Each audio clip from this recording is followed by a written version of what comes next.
Busco un lugar para vivir y descansar, donde no hace falta ni llamar. Un saludo y bienvenidos a todos aquellos que siguen este devocional Pan de Vida. El tema, el mensaje que traigo para hoy, lo he titulado Derribando fortalezas de maldad.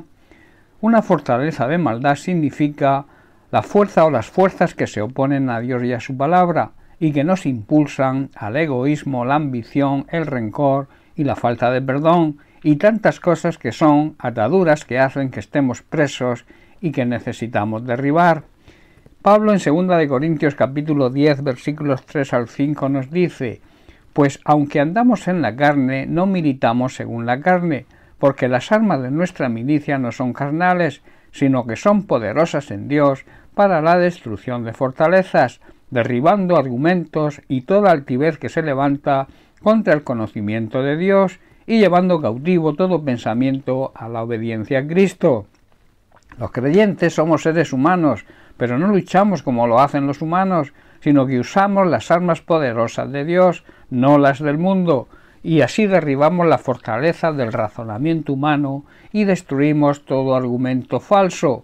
Destruimos también todo obstáculo de arrogancia que impide que la gente conozca a Dios, y capturamos los pensamientos rebeldes y enseñamos a las personas a obedecer a Cristo. Se entiende perfectamente que existen actos y pecados tan corrompidos que pueden escandalizar a cualquier persona, y también que existen otros que para el entendimiento humano en general, incluso en muchos llamados cristianos, no son graves. Sin embargo, clasificar lo que es grave o no con respecto al pecado según nuestro criterio ya muestra en sí una total incapacidad de entender lo que significa la santidad de Dios. Dios es santo y aborrece, o sea, le da náuseas el pecado, tenga en nuestra escala de valores la clasificación que tenga. Pecado es lo que Dios dice que es pecado, lo que en la palabra de Dios dice que es pecado y no lo que nosotros consideremos. Unos ejemplos válidos y bíblicos los encontramos en el Evangelio de Mateo en el capítulo 5. Leemos el versículo 22 donde Jesús dice: pero yo os digo que cualquiera que se enoje contra su hermano será culpable de juicio, y cualquiera que diga necio a su hermano será culpable ante el concilio, y cualquiera que le diga fauto quedará expuesto al infierno del fuego. Y el versículo 27 dice: oísteis que fue dicho, no cometeréis adulterio, pero yo os digo que cualquiera que mira a una mujer para codiciarla, ya adulteró con ella en su corazón. Aquí nos damos cuenta lo que la palabra, lo que Jesús nos enseña sobre el pecado, no es lo que yo opine, es lo que Él dice. El Señor nos llama a una conducta ética y moral que incluye los pensamientos que muchas veces permitimos y dejamos que nuestra mente los admita. Esto es importante porque debemos dar cuenta incluso de ellos, de ahí que debamos someterlos a la obediencia a Cristo. Esto quiere decir filtrarlos para ver si están de acuerdo con la palabra de Dios. El permitir pensamientos de odio, rencor, falta de perdón hacia un hermano o hacia cualquier persona, aunque no le hagamos ningún daño físico ni moral, nos convierte en pecadores a los ojos de Dios. Su santidad así lo demanda. Esto nos debe llamar a la reflexión de qué cosas, de qué pensamientos debemos permitir en nuestra mente. Pablo en Filipenses capítulo 4 verso 8 llama la atención sobre dónde debemos enfocar nuestros pensamientos y nos dice así: por lo demás, hermanos, todo lo que es verdadero, todo lo honesto, todo lo justo, todo lo puro, todo lo amable, todo lo que es de buen nombre, si hay virtud alguna, si algo digno de alabanza, en esto pensad.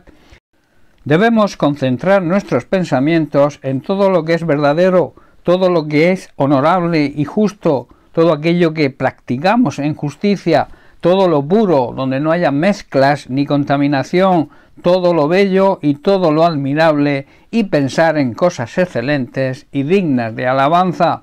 Es de suma importancia entender que no debemos permitir el pecado en nuestra vida, por muy pequeño que pensemos que sea, y no es una opción. El propio Jesús nos ordena: sed santos porque yo soy santo. A veces pensamos que servimos a Dios con nuestras actividades, con nuestro ministerio en la Iglesia, y esto es bueno y es esencial, pero la realidad es que también debemos glorificarlo, darle la gloria que se merece, y no lo hacemos cuando no vivimos en santidad, al mantenernos en nuestros pensamientos humanos y egoístas que no le honran, puesto que no están de acuerdo con su palabra. Debemos examinar nuestra manera de pensar, porque a veces cuando adquirimos malas costumbres, malos hábitos, disfrutamos de pensamientos que a Dios no le agradan. Nuestra meta, nuestra lucha debe ser la de agradar a Dios en todo lo que hagamos, en todo lo que pensemos. Debemos recordar que somos lo que pensamos, nuestros pensamientos marcarán nuestra vida, y ahí la necesidad de someterlos a la obediencia a Cristo.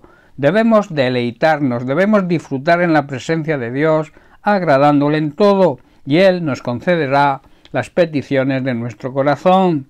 No solo debemos honrar al Señor con nuestras obras, con nuestros hechos, sino también con nuestros pensamientos, con nuestra manera de pensar, que debe estar alineada con su palabra.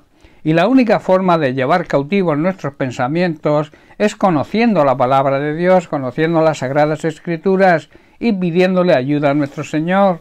Él, a través del Espíritu Santo, nos responderá y nos dará la fuerza y sabiduría divinas que necesitamos para derribar todas las fortalezas de maldad. Nuestro enemigo, el diablo, siempre va a querer engañarnos para ensuciar nuestra mente con pensamientos equivocados, y a veces lo hará tan sutilmente que no nos daremos cuenta que esos pensamientos nos llevan al pecado. Todo aquello que pensemos, si va en contra de la voluntad de Dios, que es su palabra, que nos apartan de sus promesas y que sabemos que nos conduce al pecado, debemos desecharlo. Recuerda, y te dejo con esto, debemos derribar toda fortaleza de maldad y ser radicales en todo aquello que nos aparte de Dios. Debemos ser radicales en cuanto al pecado, sabiendo que el pecado es lo que Dios dice que lo es y no lo que nosotros creemos o pensamos, y que nos aleja de Dios y de sus promesas. Bien, pues hasta aquí el mensaje de hoy. Que Dios te bendiga. Un abrazo.